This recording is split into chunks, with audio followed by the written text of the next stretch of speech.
Hola, ¿qué tal? Muy buenas, bienvenidos. Ya saben, miércoles, punto y aparte y temas de actualidad. Sorprendente en este caso porque así nos pillaba la noticia a todos de la vuelta a la política de Guillermo Martínez como candidato al Senado por el Partido Popular. Guillermo, muy buenas, bienvenido. Hola, buenas noches, Cristina. Bueno, ha habido un parón en tu vida profesional política y retomas de nuevo la política, ¿no? Y conocíamos esta pasada semana, de ahí que hayamos querido que compartas este rato con nosotros, que vuelves en esta ocasión para ir al Senado con el Partido Popular, de la mano del partido en el que has trabajado por Ceuta en los últimos años. Sí, bueno, pues Cristina, vuelvo porque en realidad tampoco me terminé de ir del todo, ¿no? Es cierto que en junio de 2013 dejé voluntariamente de ser consejero del gobierno de la ciudad, porque después de 8 años muy intensos y especialmente los últimos 2 años como portavoz del gobierno y teniendo una familia con varios niños pequeños, con 3 en este caso, pues consideré oportuno tomarme un periodo de tranquilidad, un periodo de relajación y de estar más tiempo con la familia, pero seguí siendo militante activo dentro del partido. Yo era miembro del comité de dirección del partido, miembro del comité ejecutivo, del comité electoral, de hecho presidente del comité electoral, y participando activamente en la vida del partido, si bien es cierto que he retirado a los cuarteles de invierno temporalmente, ¿no? Y bueno, el presidente Viva me ofreció la posibilidad de tener una nueva experiencia, de formar parte de la candidatura del Partido Popular al Senado.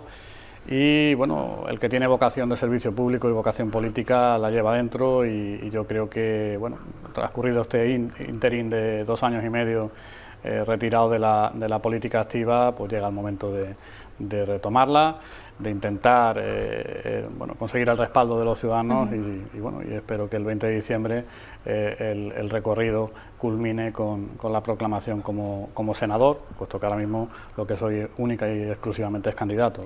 ¿Qué es lo que te ha hecho barajar en estos 2 años y medio? ¿Qué has pensado? ¿Qué es lo que te ha ofrecido esta tranquilidad, este tiempo en barbecho, como se suele decir cuando se cultiva la tierra, para retomar la política? ¿Cómo viene Guillermo? Bueno, Guillermo viene más maduro, yo creo, que cuando dejé la primera línea.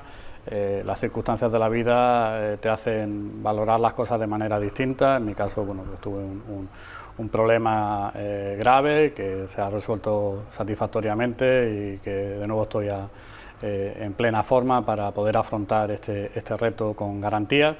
Pero sí que te da lecciones de que, bueno, que las cosas hay que saber medirlas, y yo creo que da tiempo muchas veces a hacer todo con la intensidad suficiente para hacerlo de manera satisfactoria, pero también saber un poco mantener el equilibrio, y bueno, ese equilibrio entre la actividad pública y la actividad privada que indudablemente es imprescindible, ¿no? Y es necesario también, en todo caso. Sí, es absolutamente necesario. Claro. El Senado es una nueva etapa para los españoles, con una Constitución, con nuestras Cortes, con nuestro Senado. ¿Qué es lo que se puede aportar desde el Senado a nuestra ciudad?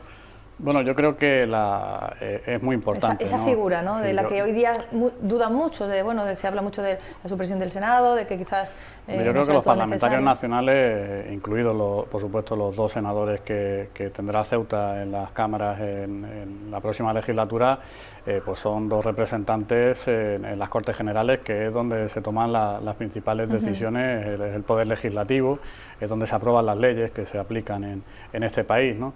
Y en consecuencia es muy importante tener presencia activa y personas que, bueno, puedan defender los intereses de Ceuta tanto en el Congreso de los Diputados como en el Senado, personas que se quieran involucrar, que quieran estar continuamente recordándole al resto de parlamentarios que Ceuta existe y que a Ceuta hay que defenderla y que Ceuta requiere de la solidaridad de todos los españoles.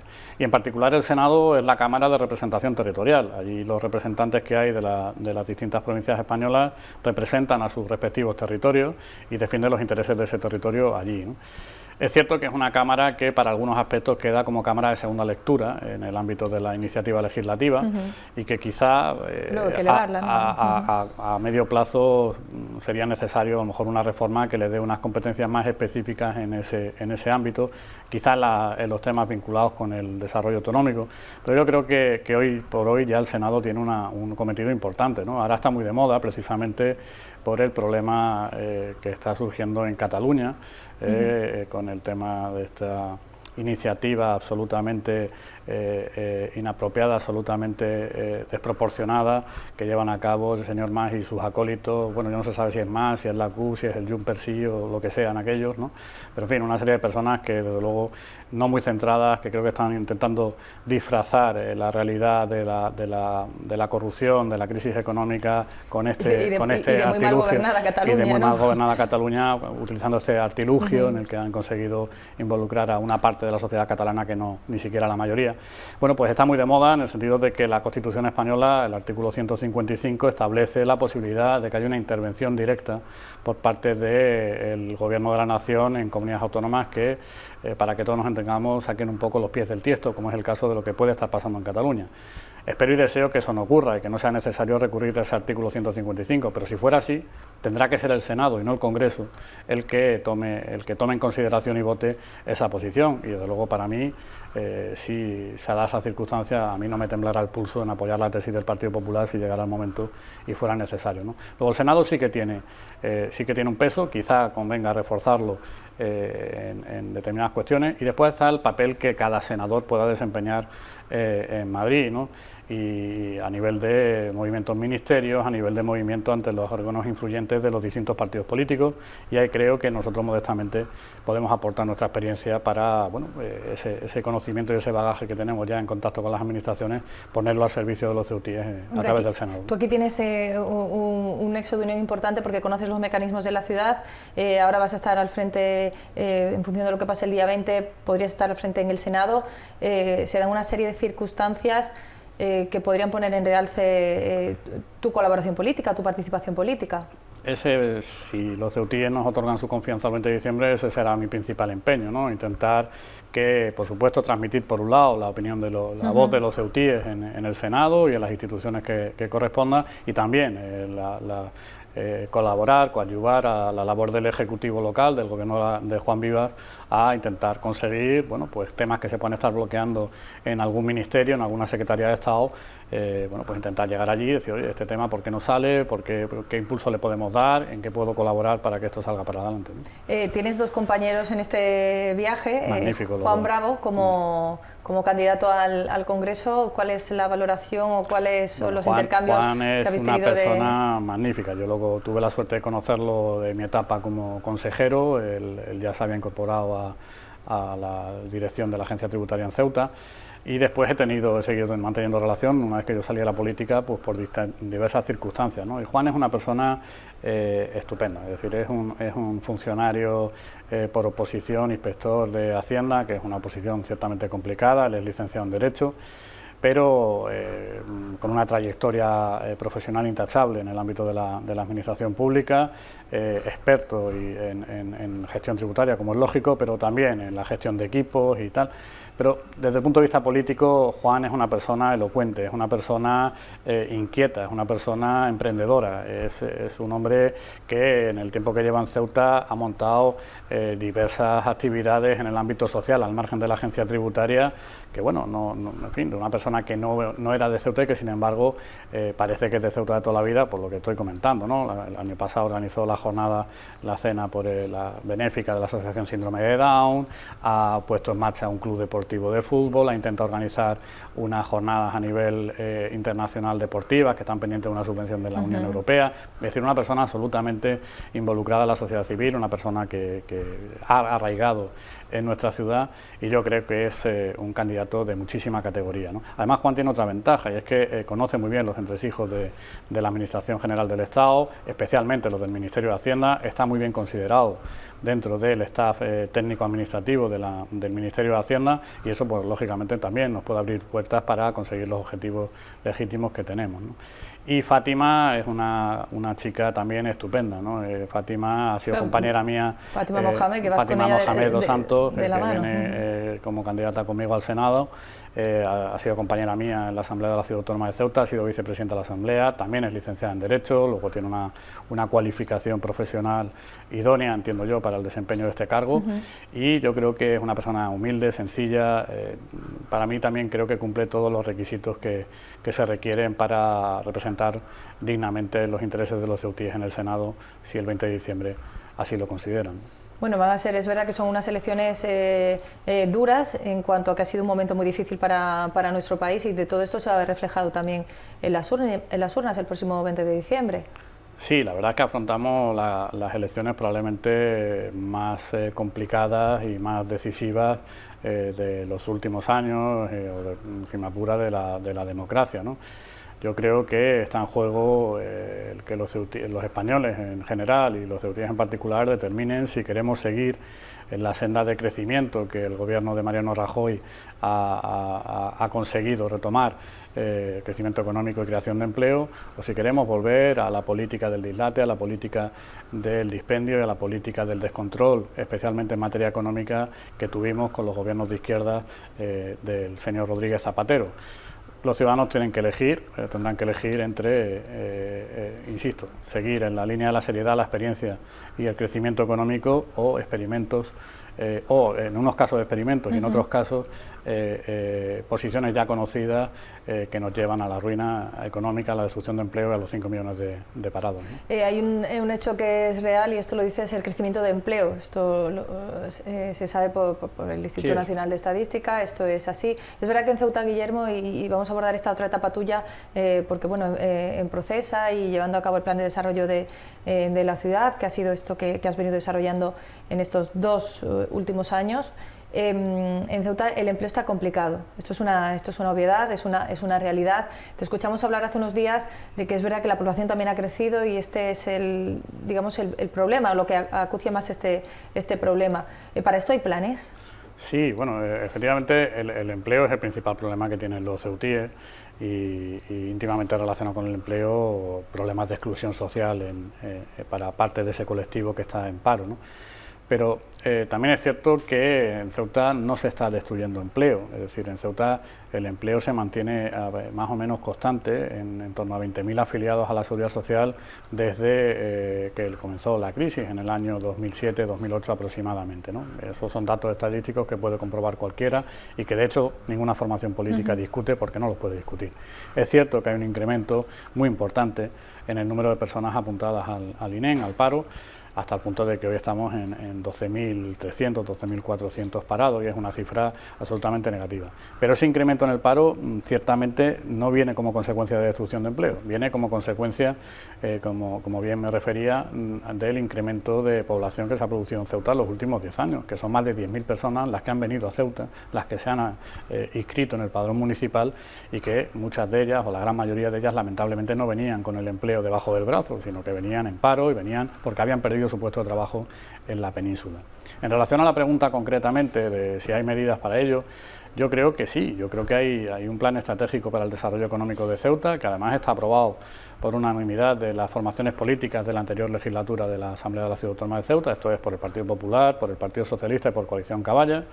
En aquella época en Coalición Caballas también estaba la representante de MDIC, de doña Fátima Amé, con lo cual entiendo que ella también indirectamente suscribió aquel documento. No estaba Ciudadanos porque era una fuerza emergente, pero que está apoyado y sustentado en el respaldo de las formaciones políticas de la Asamblea, de los interlocutores socioeconómicos, Cámara, Confederación, Comisiones Obreras, UGT y las administraciones públicas.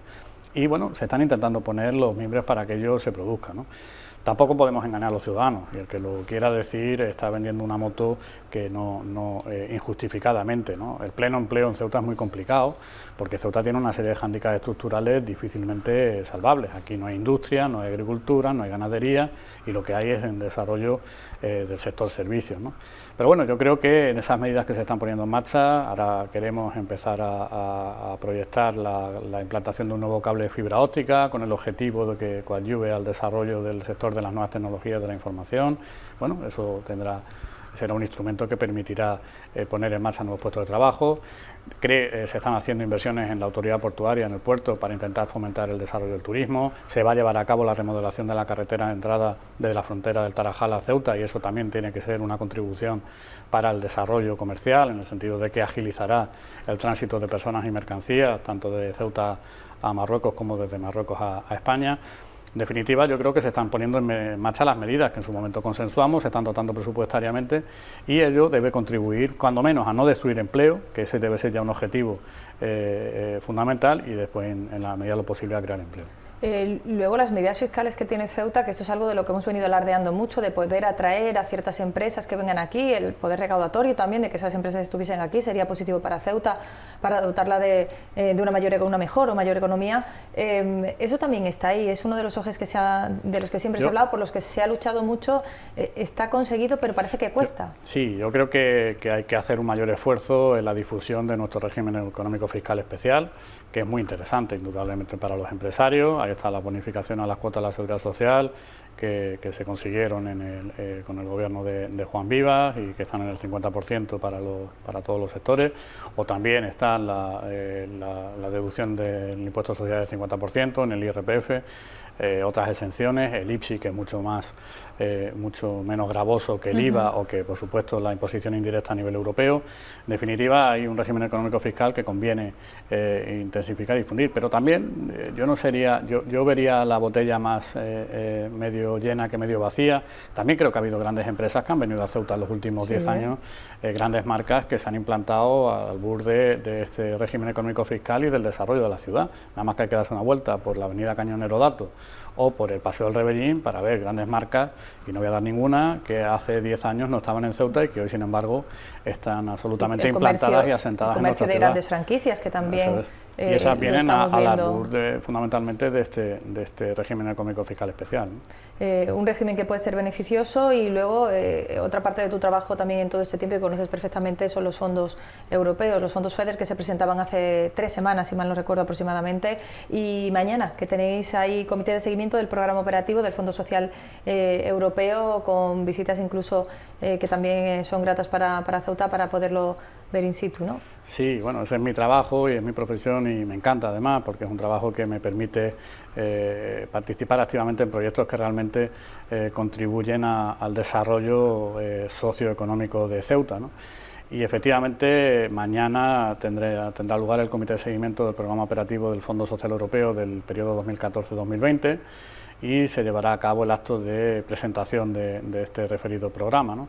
El comité de seguimiento del programa es una reunión en la que están las administraciones públicas involucradas, el Ministerio de Empleo, la Comisión Europea, que también vendrá una representación, la Ciudad Autónoma, pero también está la Cámara de Comercio, la Confederación de Empresarios, Comisiones Obreras, UGT, en definitiva la sociedad civil y los interlocutores socioeconómicos. Y bueno, el de mañana será un comité de constitución del nuevo periodo de programación, donde se darán cuenta de las líneas matrices del nuevo programa operativo, que se basan fundamentalmente en el fomento de las ayudas a las empresas para la contratación de desempleados y en el fomento del autoempleo, por un lado, y en itinerarios de formación integral para personas en riesgo de exclusión social, a desempeñar en 2 centros fundamentalmente, que serían la Escuela de la Construcción y en el edificio polifuncional del Príncipe, ¿no? Empezaban hace muy poquitos días, también ayer precisamente nosotros la televisión, el lunes, si mal no recuerdo, la televisión estaba allí cubriendo bueno, pues personas que llegan y que son desde el inicio hasta el final de su desarrollo, habilidades sociales, alfabetización. En definitiva, esto también forma parte de estos fondos sociales. Eso se financia con cargo al programa operativo del Fondo Social Europeo, y yo creo que es una iniciativa muy interesante, ¿no? La de las ayudas yo creo que son conocidas por la mayoría de los ceutíes, porque bueno, muchas empresas, muchas pymes han sido ya beneficiarias de esos programas de ayudas por la contratación de trabajadores o de desempleados que han montado su propia iniciativa empresarial, pero esa especialmente, la de los itinerarios de inserción sociolaboral mixtos entre el Príncipe, el polifuncional y la Escuela de la Construcción, son tremendamente interesantes. Son medidas para personas que están al riesgo de la exclusión social, personas derivadas de centros de atención a drogodependientes o de menores extranjeros no acompañados, reclusos, víctimas de violencia de género, es decir, personas con problemas de verdad, ¿no? Personas que no saben leer y escribir, a los que se les da una formación integral básica desde el primer momento, ¿no? Tanto en la adquisición, incluso de alfabetización, adquisición de hábitos prelaborales, adquisición de hábitos sociales, y por supuesto después una formación en un oficio normalmente vinculado a la construcción, pero no exclusivamente a la construcción. Y yo creo que es un proyecto muy interesante, ¿no? Porque estamos hablando de personas que están al límite de la marginalidad y que a los que se les está dando, se les está marcando un itinerario, un camino para integrarse socialmente y laboralmente. Porque esta es otra de las características que nos encontramos cuando se acude al INEM, y vemos que es que la formación en Ceuta por parte de quienes demandan empleo es mucho inferior a la península. Estamos hablando de casos preocupantes, ¿no? Dicen que bueno, pues la formación en Ceuta... Sí, el porcentaje de personas con nivel formativo escaso en nuestra población de parados es mucho más elevado proporcionalmente del que hay a nivel nacional, y frente a ello pues, todas las administraciones creo que tenemos que implicarnos de manera concienzuda, ¿no? Este proyecto del Fondo Social Europeo en el IQUAL, o sea, en el polifuncional y en la Escuela de la Construcción, bueno, pretende modestamente colaborar en ello, ¿no? Y si cada año somos capaces de atraer a 250, 300 beneficiarios e irlos integrando en este camino, bueno, pues poco a poco se va haciendo el sendero, ¿no? Eso yo creo que con el esfuerzo que está llevando a cabo el Servicio Público de Empleo Estatal también en materia de formación, a través del Plan FIP y a través de las escuelas, talleres y los talleres de empleo, bueno, yo creo que nunca será suficiente, ¿no? Pero indudablemente sí que hay que reconocer que hay un esfuerzo importante. Guillermo, darte las gracias por haber estado con nosotros, por haber retomado esta nueva andadura ahora ya en política como candidato en la televisión pública, y será hasta pronto. Pues muchísimas gracias, Cristina, un placer como siempre volver a la televisión de todos y a vuestra entera disposición para cuando queráis volver a hablar conmigo. Bueno, pues vamos a tener una campaña intensa, de eso no tengo ninguna duda, en la que tendremos que hablar con Guillermo y con el resto de candidatos, por supuesto, al Senado, de las distintas formaciones que van a querer representar a Ceuta. Nosotros vamos a volver a ver la próxima semana, ya saben, como siempre, en Punto y Aparte, desgranando temas de actualidad como el que hemos tratado hoy. Muy buenas.